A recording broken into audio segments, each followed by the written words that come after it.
Welcome back to the channel. I hope you enjoy. That's a shame, I replied. But on the topic of new friends, yes, absolutely. I would certainly love to make some new friends. That's good, I said, but as I spoke, something felt off. I felt a chill going up my spine. Like something inside me, some inner barrier had just been breached. It's a hard feeling to describe. I hope you can find some way to feel empowered, I continued, shaking off the weird feeling, to make some new friends and get everything you still can out of life. You should never give up on making your life a fulfilling one, you know? Even when the circumstances aren't great. Man, I was really pulling out all the platitudes today. Never ever. I've always been persistent. I've never been one to give up hope on having and maintaining a wonderful life. Not a chance, not in a million years, she responded with conviction. I tried to focus on her words in the conversation, but I kept getting distracted. I noticed the strangest thing in the mirror. My free hand was caressing my hair slowly, in a really strange way. Why am I doing that? I returned my arm to its normal resting position and went back to dabbing on some concealer under my eyes. But every time I feel hopeful, I sink into sadness again. It truly is the worst thing to lose your family. I'm really sorry to hear that, I responded. I meant it.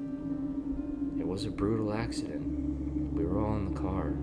It was my brother driving. He'd have this brief moment of negligence. He was distracted in conversation and had turned his gaze away from the road. And it was at that same time that another driver in another car had a moment of recklessness. It was a perfect accident, almost like the opposite of serendipity. 2 momentary lapses leading to a terrible cosmic mistake. I was caressing my cheek. Wait, why was I caressing my cheek? Yes, my skin is amazing, but I don't usually feel compelled to touch it like that. I brought my free hand back to its resting position yet again. That's fucked up. I'm truly sorry to hear about that. And just so I'm following, that accident is how you lost your brother? Everyone. My brother was driving. His wife was beside him in the passenger seat, and in the back of the car, it was myself, my husband, and my sister. Jesus, that's fucking brutal, excuse my language. Like, I'm genuinely so sorry. I can't even imagine how it'd feel to survive something like that and have to go on while losing the closest people to you, you know? No answer from her for a little bit, just her breathing. Must have been emotional for her to recall all of that.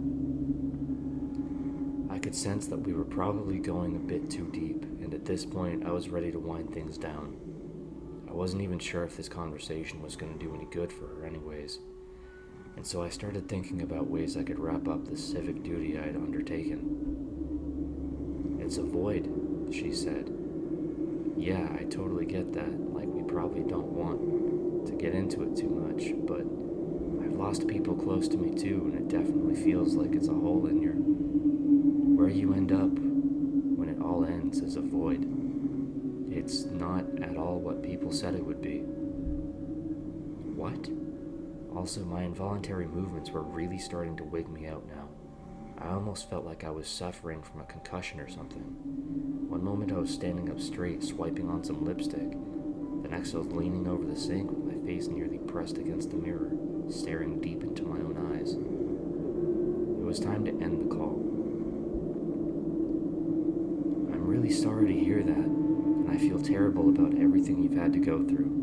I really hope you can find some peace and solace. Unfortunately, I have to go though, if that's okay. You know, she continued, my words breezing past her, when the crash happened, even though I felt my skull crack and my spine snap, and blood fill my mouth, choking me while the rest of me remained a mangled mess, it still felt like I was alive for much longer than I should have been. It hurt for a really long time. And fuck that. I'm out. I felt a movement come from within me.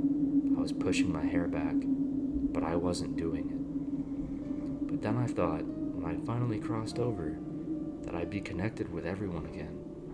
We would all be together, but it wasn't true. It's just a void. It's darkness, a sea of it, and it's lonely and horrifying, and yet the hopelessness is paired with a strange vigor, a real want to return back to life. I went to hang up the phone. Why are my hands violently clasped together? Easy now. I can feel you. Stay on a little while longer. I'm almost there, she said. Oh, fuck. I'm ready to move on from this. I'm ready to start a new life, make new friends again, walk down the street and hear the noise of cars and casual conversations. Company. Why do I feel like I'm about to pass out? Why do I feel like there's something blossoming from me? I'm so thrilled you called back and kept answering, because I swear to you, this all happened for a reason, and I'm almost there, and I'm almost completely inside of you, and you are so beautiful and young, and I can already imagine with real vividness the friends I'm going to meet, the new memories I'm going to make, and just the liveliness of it all, and everything, even through the pain. It all means something. I'm utterly convinced about the fact. Her speech started to become more rapid, more intense. I could hear it in my head. I was trying to unclasp my hands and hang up the call, but I couldn't overpower it. Stay on just a little longer, dear. I'm almost there, and I feel myself taking over you, this wonderful feeling. I spoke through clenched teeth as I felt myself blacking out. Get the fuck away from my body, I growled. In an instant, something deep in my gut told me that I was only a few seconds away from losing myself completely. So with a strange burst of instinct, I smashed my head against the bathroom mirror, breaking it. My hands were still clenched together forcefully. It didn't feel like her spirit inside me had weakened in the slightest, so I braced myself for more. What an unkind and selfish thing to do to my body, she shouted, but I cut her off by slamming my head against the wall. I did it again and again, but I could still hear her fucking voice croaking from over the phone. I pushed through, this time making sure I didn't hold back. With a wind-up, I smashed my head as hard as I could against the bathroom counter. It hurt like a motherfucker. As soon as I recoiled from the impact, I was afraid that I'd done some irreversible damage to my skull and my brain, but it didn't matter. I had a sense of vigor of my own. I'd rather be dead than have anyone else in my body. I felt her impact on me weaken ever so slightly as her voice came through the call. You're a vessel, she said. Why can't you be grateful for that? I could feel myself on the brink of losing consciousness. I wasn't sure if it was from the head trauma I'd incurred, or if my spirit was about to slip away, but I pushed as hard as I could one last time. I stood up and brought my head down like a hammer onto the counter where the phone lay, knocking it, and myself, down to the ground. Amidst the excruciating pain and confusion, I felt the sensation of freedom for a few seconds. I leveraged the brief lucidity that came with the insane amount of adrenaline in me and crawled over to the phone. I tapped through the screens and notification in an almost deranged manner. Just as I heard Diane about to say something else, I hung up the call. Jesus fucking Christ. It's fucking done. I screamed in place on the bathroom floor for what must have been a minute. I screamed even louder when I heard my Natalie and Bruglia ringtone play to signify another incoming call. Caller ID, Diane Vale. I hung up the call immediately, but it was interrupted by another call, then another, and another. Diane was calling simultaneously from different numbers, over and over again, each call interrupting the previous one, before I even had the chance to hang up. I ran to my hallway closet, found my toolbox, opened it, secured a hammer, and ran back into the bathroom. Without a second's hesitation, I smashed my Samsung Galaxy S23 to pieces. Even after I destroyed it, I continued banging the hammer into my bathroom floor, getting all of the bullshit and headache out of my system. And then I was done. I stood up slowly. The mirror was broken, so I could only imagine how bruised and battered my reflection looked. With the adrenaline subsiding, the insane amount of pain I felt over my body became ever more apparent. Like Diane had said, it hurt for a really long time. But I was still here, and it was probably time for me to go to the hospital. No concert tonight, probably for the best. I could explain to the cops later why I was screaming while trashing my own bathroom.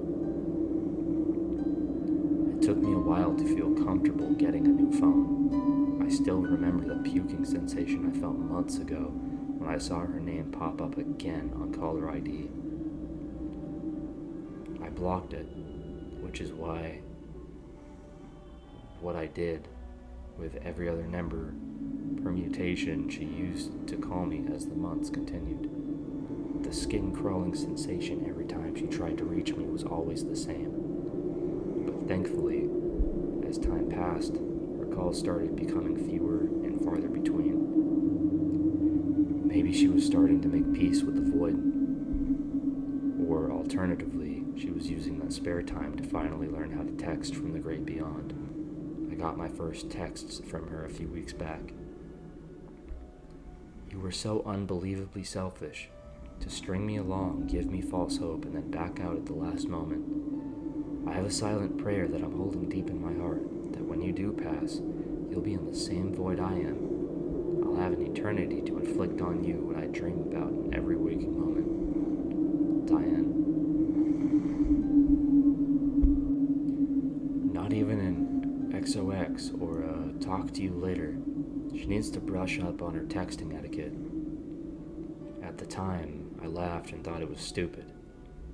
Lady, if we all end up in a void and you've already been seemingly alone in said void for what's felt like an eternity, then it's probably safe to say that it's a big fucking void where you won't ever find me. That's the prevailing thought I'd like to keep. But every now and then I do sink into a bit of despair. Specifically in the mornings when I wake up after a nightmare.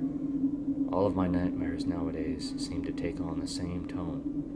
It's a regular-ass dream, and then out of nowhere, I turn a corner and off in the distance, the dream extends into a black void. And standing on the edge of the void, where the darkness meets my normal dream surroundings, is Diane. She's looking at me with an intense stare and a subtle smile, and she's waving. And for that brief moment, it all feels unbelievably real and vivid. The thing I hate the most about these nightmares is how my body caves sometimes. Every now and then, involuntarily, I'll catch myself waving back. I wonder if we're allowed to bring things with us into the afterlife. If so, I'd like to ask my loved ones to bury me with a hammer. Thanks for taking the time to listen to one of my videos. I'll catch you in the next one. Ciao.